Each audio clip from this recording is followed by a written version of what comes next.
Sorry. ভয় পাওয়ার 16 আনা, এদিকে ঝড়ের মধ্যে আসতে হবে। এই ভয়ের মধ্যেই তো ভালোবাসা আছে। আমার যে কি আনন্দ হচ্ছে কি বলবো, মনে হচ্ছে আমি গান গাই, নাচ করি।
তোমার হাতে এটা কিসের দাগ?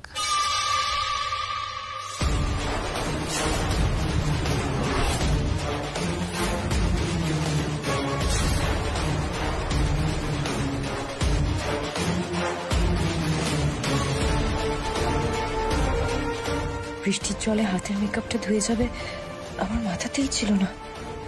দাগটা বেরিয়ে গেলে চোখের সামনে, একটা কি বোকামি যে করে ফেললাম আমি। কোথায় রেখেছে আন্টি আমি না খুঁজে পাচ্ছি না, একটু খুঁজে দেখতে হবে আমাকে। পাসপোর্ট দিতে হবে শুনে কেউ এত খাবড়ে যায় তো জীবনে দেখিনি। আমার পাসপোর্ট তো কিছুতেই দেখানো যাবে না, তাহলে যে খুব বিপদ হয়ে যাবে। অনামিকা, বলছি পাসপোর্ট কি হারিয়ে ফেলেছো নাকি? কি কেলেঙ্কারি! আরে আমরা দুজনে তো তোমাদের জন্য মানে হানিমুনে যাবার টিকিট কাটতে দিতে যাচ্ছিলাম। হানিমুন? এই তোমাদের কি মাথা খারাপ হয়ে গেছে নাকি? হ্যাঁ, আমি দুদিনের জন্য ছুটিতে গেছি আর তোমরা আমাকে চিরকালের মতন ছুটিতে পাঠাতে চাইছো? শোনো, এইসব হানিমুন টানিমুন কিন্তু এখন হবে না। কি হবে না? কেন হবে না? আচ্ছা, বিয়ের পর সবাই তো হানিমুনে যায়, আমরা নতুন কথা কি বলেছি তোমাকে? থাক না আন্টি, বলছিলাম যে আঙ্কেল এখন না পসিবল না, কারণ আমাদের প্রচুর কাজ আছে সামনে, অনেকগুলো অ্যাসাইনমেন্ট আছে, সেগুলো কমপ্লিট করতে হবে, অনেক প্রজেক্ট আছে, এখন আমাদের পক্ষে হানিমুন যাওয়া সম্ভব নয়। যেভাবেই হোক হানিমুনের প্ল্যানটা ভেস্তে দিতে হবে, নাহলে আমার পাসপোর্ট নিয়ে টানাটানি পড়বে, আর সেটা হলে এই শোনো, তোমাদের হানিমুনের আইডিয়া না অত্যন্ত খারাপ আইডিয়া, এটা মাথা থেকে বাদ দাও। আমি অনামিকাকে নিয়ে কাল ফিরবো, তারপর আমাকে কাজ করতে হবে। So please don't disturb me, আর এইসব নিয়ে কথা বলা বন্ধ করো। আমাকে কাজ করতে হবে। হ্যাঁ, অনেক রাত হয়েছে, গুড নাইট, ঘুমিয়ে পড়ো তোমরা। যাক, কাটানো গেল ব্যাপারটা।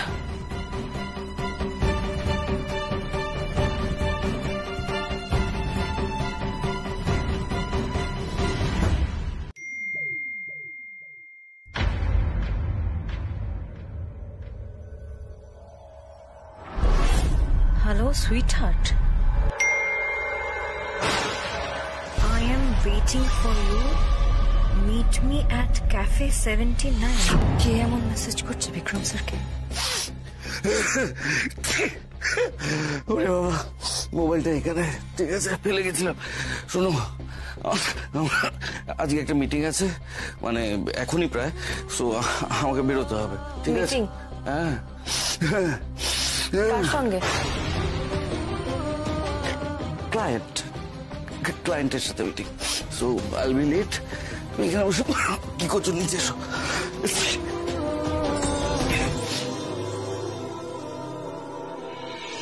কেন জানি না মনে হচ্ছে বিক্রম স্যার আমার কাছ থেকে কিছু লুকোচ্ছেন, আমাকে মিথ্যে কথা বলছেন। আজকে জানতেই হবে আপনি যাচ্ছেনটা কোথায়। আপনি তো মিটিং করতে যাচ্ছেন না, তাহলে আপনি কার সাথে দেখা করতে যাচ্ছেন? ওকে জানতেই হবে।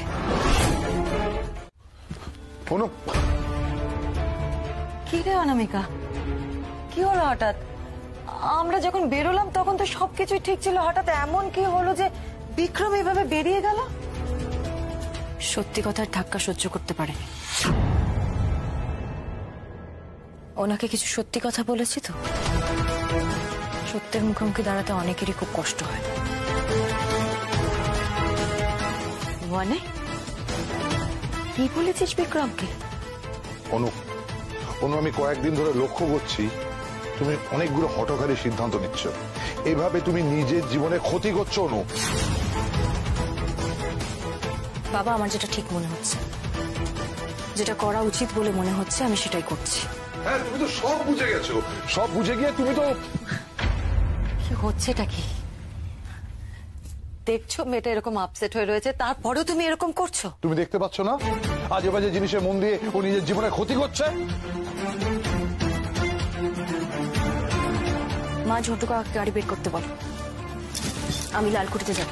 মানে অনুপ, অনু, কি করছো তুমি? কথা শোনো অনুপ। অনু,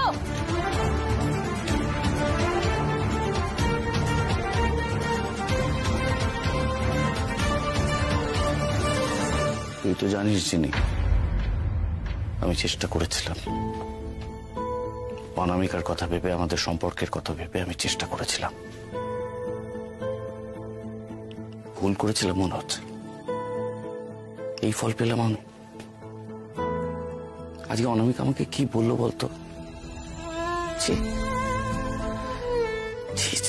লজ্জায় আমার মাথা হিট হয়ে যাচ্ছে। আমার সাথে এটা কেন হয় জিনি? কেন হয় বলতো আমার সাথে? প্রত্যেকবার যাকে যাকে আমি ভালোবাসি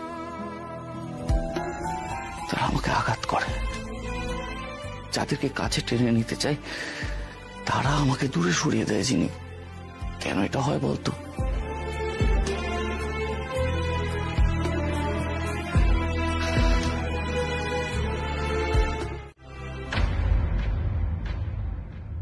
আপনি এসে গেছেন ম্যাডাম? বিক্রম স্যার তো আগেই চলে এসেছেন। হ্যাঁ, একটা প্রবলেম হয়েছিল বলে আগে চলে এসেছে। ম্যাডাম,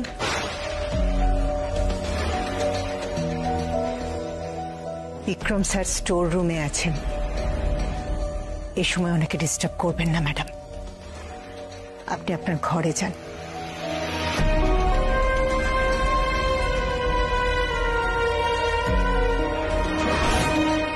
এই ঘরে ঢোকা নিষেধ। এই ঘরে কি আছে? 12 বছরের ইতিহাস।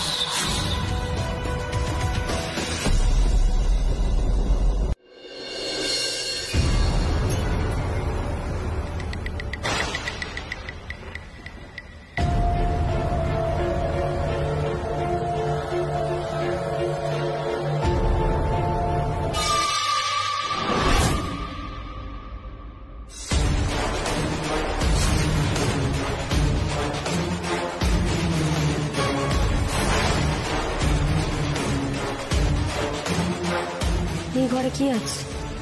12 বছরের ইতিহাস।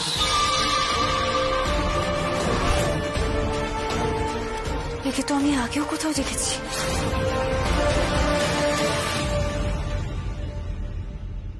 আগে মনে পড়েনি কেন আমার?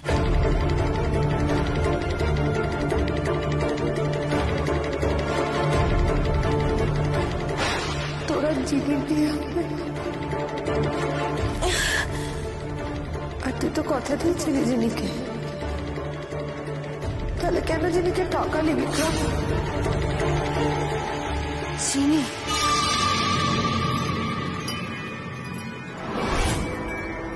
জিনি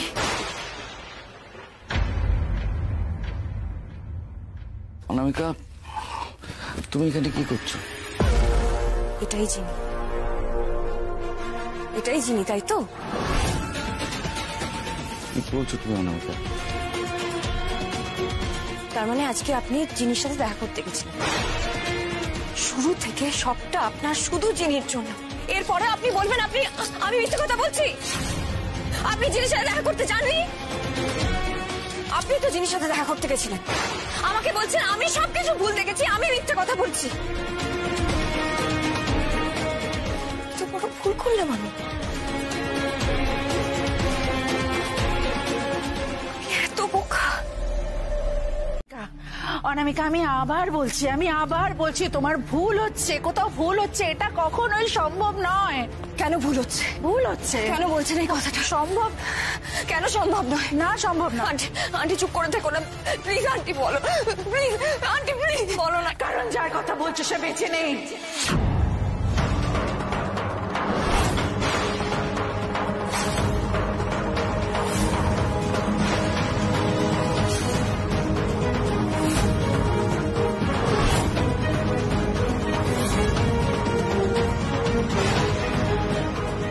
বেঁচে নেই, জিনি আর বেঁচে নেই।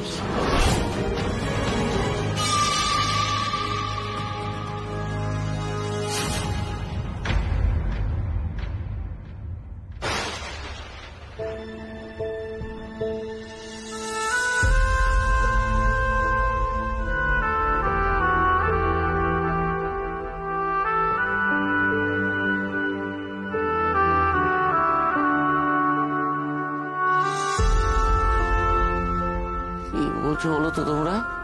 হ্যাঁ, তুমি বেঁচে নেই মানেটা কি? হ্যাঁ, হয় নাকি? আরে না, ইনি তো 12 বছর আগে চলে গেছিল না? ও তো চলে গেছিল, তোমাকে আর খুঁজে পাওয়া যায়নি। মারা গেছে? কি বললো? কি বললো? হ্যাঁ, না হতেই পারে না। কোনো ভুল করছো তোমরা, ভুল করছে, সবাই ভুল করছে।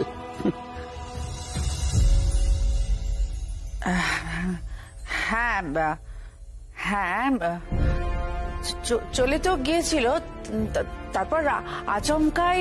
বলছো মা তুমি নেই? বিক্রম, শান্ত হও, তুমি শান্ত হও। তোমার মা সত্যি কথাই বলছে।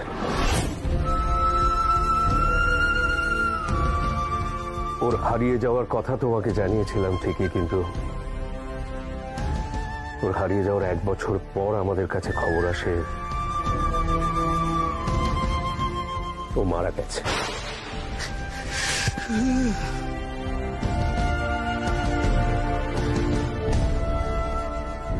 পুলিশ আমাদের ডেড বডি খুঁজে পেয়ে জানায়, আর তোর মামা গিয়ে শনাক্ত করে এসেছিল।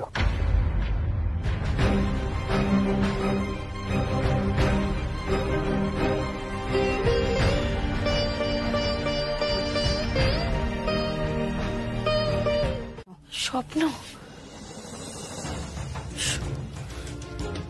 আমি জানি না, হতে পারে হয়তো স্বপ্নই দেখেছি, কিন্তু আমার যে মনে হলো আমি নিজের চোখে দেখেছি। আমি বলি কি, আমরা সবাই এখান থেকে যাই, ও একটু রেস্ট নিক, তাই না? চল।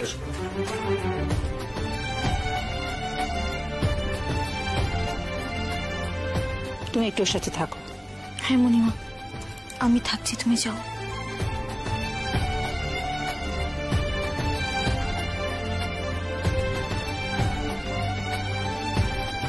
কি হয়েছে অনামিকা, বলো আমায়। কেউ একটা এসেছিল।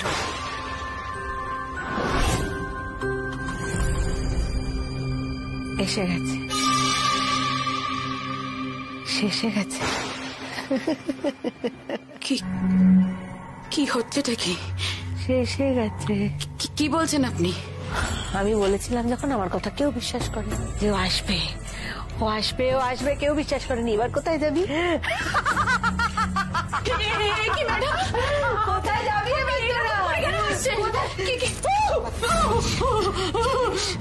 জানিস তোরা কেউ পার পাবি না, জানিস? আমার কথা শুনেছিলি তোরা? কেউ আমার কথা শুনেছিলি?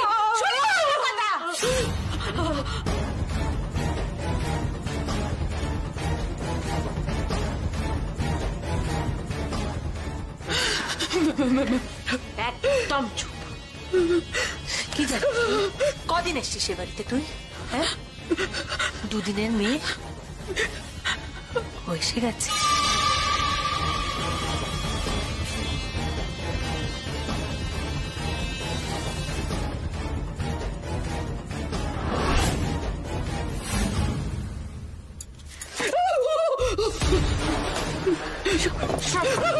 জানিস পালিয়ে কোথায় যাবি? ওকে তোরা কেউ আটকে রাখতে পারবি না, ওকে তোরা কেউ আটকে রাখতেই পারবি না, ও তো এসে গেছে। একটা মেয়ে এসেছিল, হুডি পরা। আমার মনে হয় জিনি। অনামিকা তুমি শুনলে তো, জিনি মারা গেছে। বিক্রমের সাথে জিনির একটা সম্পর্ক তৈরি হয়, ওই কম বয়সের মোহ আর কি। জিনি ঠিক সেই সুযোগটাই নেয়। আর দেখো, বিক্রম তো খুব নরম মনের, খুব পরিষ্কার মনের ছেলে। ওনা বুঝতেই পারেনি যে জিনি ওর ইমোশনটা নিয়ে চিনিমিনি খেলছে। চিনিমিনি খেলেছে? হ্যাঁ, কি জানো তো, জিনির সাথে না বহু ছেলের সম্পর্ক ছিল, বহু ছেলের। আমাদের বিক্রম তাদের মধ্যে একজন শুধু। কি জানো, বিক্রমকে না আমরা বহুবার এই কথাগুলো বোঝাবার চেষ্টা করেছিলাম, কিন্তু কোনো লাভ হয়নি, কারণ ওর চোখ, কান, মনের দরজা সবই বন্ধ ছিল। আমাদের কোনো কথাই বিক্রম বুঝতো না, বুঝতে চাইতেও না। এরপর একদিন পড়াশোনার জন্য বিক্রম বিদেশ চলে গেল। আর জিনি ঠিক এই সুযোগের অপেক্ষায় ছিল। বিক্রমও গেল, আর জিনি অমনি তার নিজের রং দেখাতে শুরু করলো। একটা সময় জিনি সব কিছু ছেড়ে ছুড়ে সমস্ত ছেলেদের ঠকিয়ে ও টিউটরের সাথে পালিয়ে গেল।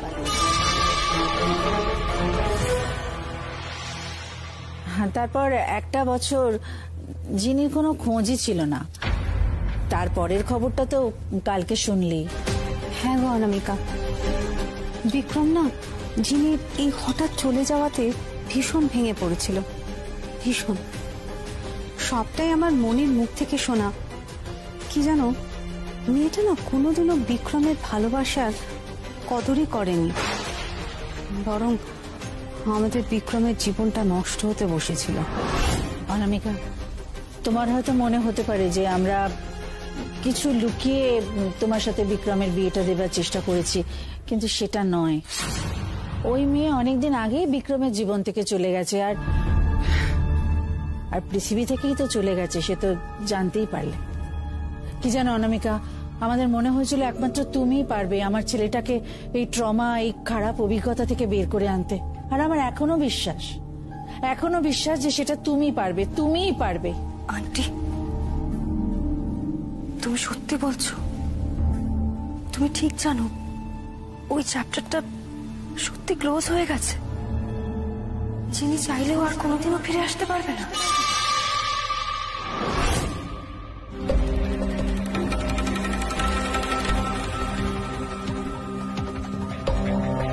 কি বলছো অনামিকা? যিনি তো কবেই মারা গেছেন, আর মৃত লোক যদি ফিরে আসে তাহলে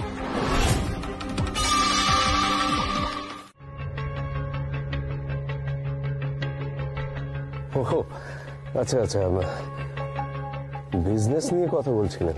হ্যাঁ, সেই জন্যই তো বিক্রমকে বাইরে যেতে হলো। হ্যাঁ হ্যাঁ, এক্স্যাক্টলি।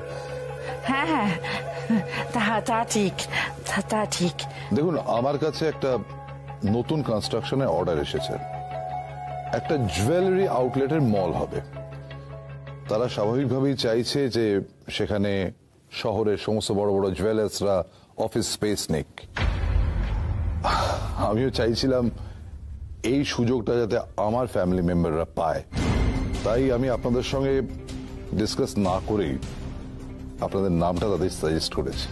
এখন দেখা যাক, লাকের ব্যাপার আছে, দেখা যাক কি হয়। এটা তো একটা দারুণ idea. Thank you very much mister Roychowdhury. এই প্রজেক্টটা যদি হয় সত্যি খুব ভালো হবে। আপনারা ইন্টারেস্টেড দেখে আমার খুব ভালো লাগছে। দেখবো যাতে কথা বলে ওদেরকে কনভিন্স করে ডিলটাকে ফাইনালাইজ করানো যায়, তাহলে সেটা আপনাদের বিজনেসের জন্য খুব ভালো হবে। সত্যি মানে একটা সত্যি খুব ভালো খবর নিয়ে এসেছেন আপনি। Thank you.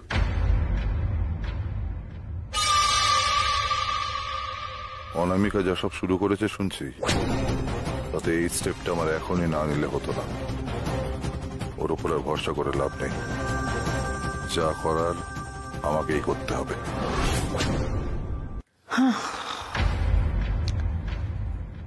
দেখো অনামিকা, তোমাকে একটা কথা বলি।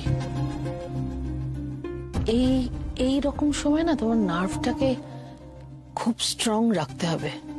না আমি জানি তোমার উপর দিয়ে ভীষণ ঝড় বয়ে যাচ্ছে, কিন্তু তোমাকে শান্ত থাকতে হবে গো। তোমাকে একদম ঠান্ডা থাকতে হবে, ধীর থাকতে হবে। তা না হলে না কোনো কিছু ঠিক হবে না। এক মিনিট, আমি কিছু মেডিসিন নিয়ে এসেছি।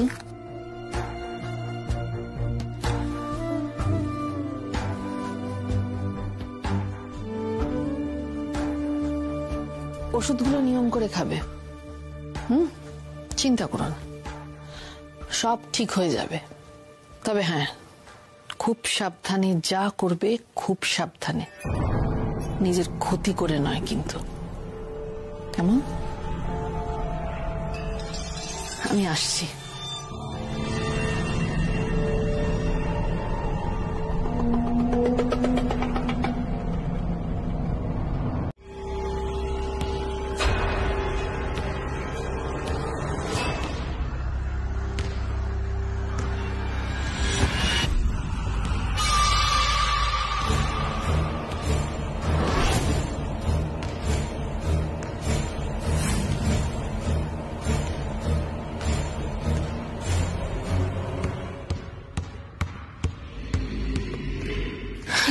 কে ওখানে?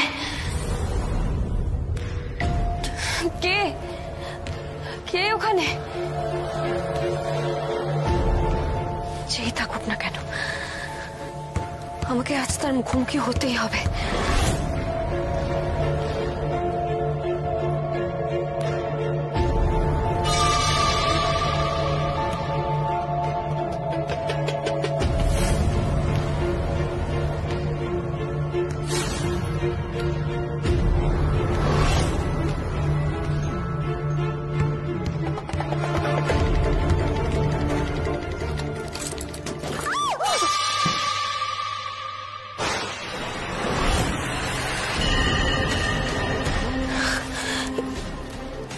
এটা তো আমি আগেও দেখেছি।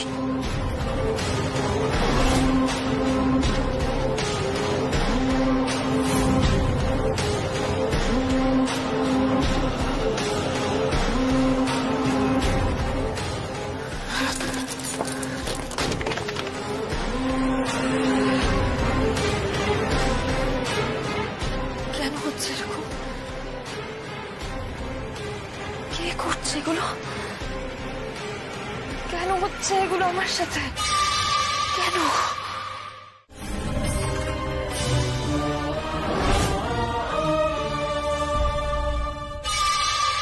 তুই এসেছিস?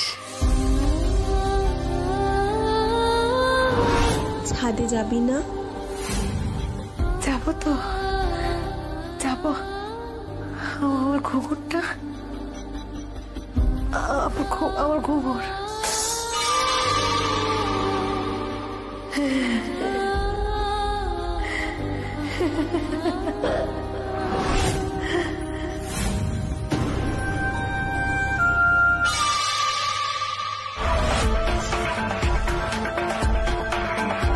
এসব আমি কি ভাবছি? চিনি কোথা থেকে আসবে? সে তো এই পৃথিবীতেই নেই। তার পক্ষে কোনোভাবেই এখানে আসা সম্ভব নয়। এই যে কি সব ভেবে যাচ্ছে তখন থেকে।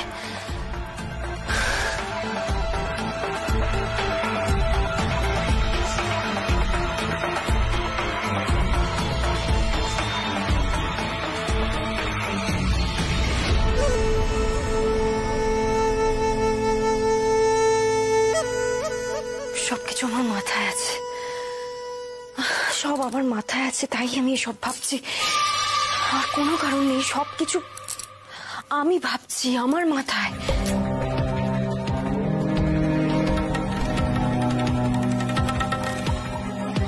আর তাছাড়া এই বলটাকে তো এত ভয় পাওয়ার কিচ্ছু নেই। এই বলটাকে আমি কেন ভয় পেতে যাব?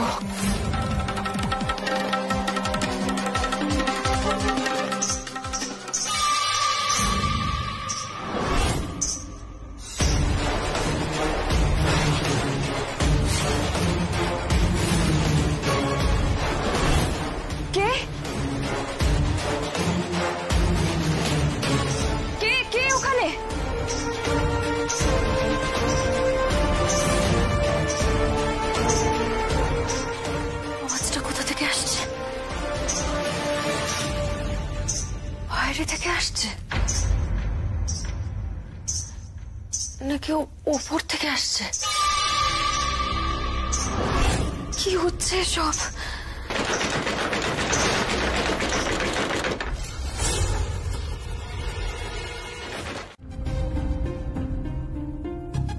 কি হয়েছে বলো তো তোমার অনামিকা?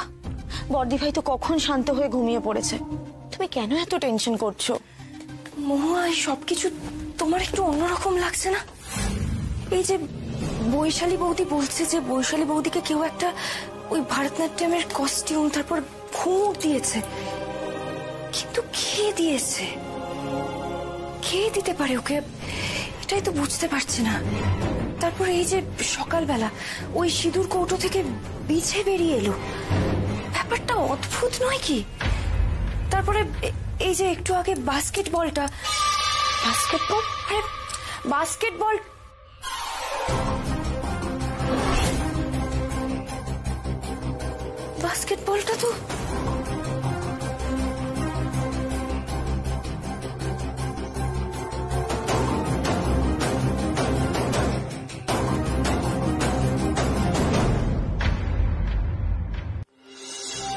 এখানেই তো ছিল। বাস্কেটবলটা কেউ ছুঁড়ে আমার মাথাতে মেরেছিল। অনামিকা, এবার একটু শান্ত হও তো। দেখো, তুমি না বেশি স্ট্রেস নিয়ে ফেলছো। সেদিন জিনির ব্যাপারটা জানার পর থেকে তোমার মাথায় এগুলো ঘুরছে, তুমি ইমাজিন করছো এগুলো। দেখো অনামিকা, তুমি ঘুঙুর গান এগুলো তো ব্যাখ্যা পেয়ে গেছো। দেখো, বর্দি ভাই হয়তো কোনোভাবে ওই অ্যান্টিক রুমে ঢুকে গেছিল, আর ও তো একসময় নাচ করতো। মণিমা বললো না তোমাকে? দেখো, সবকিছুর পেছনে একটা লজিক আছে, রহস্য নেই। যিনি নেই অনামিকা, যিনি আসতে পারে না।